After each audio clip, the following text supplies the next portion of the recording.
رسول اللہ صلی اللہ علیہ وسلم نے فرمایا، اسلام کی بنیاد 5 چیزوں پر قائم کی گئی ہے۔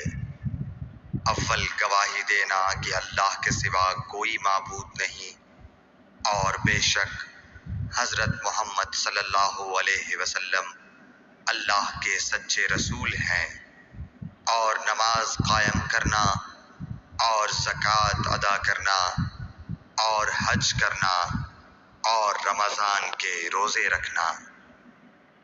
صحیح بخاری حدیث نمبر 8۔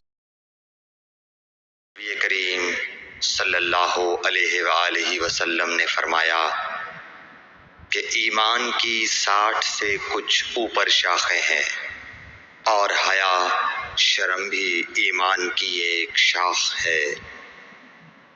صحیح بخاری حدیث نمبر 9۔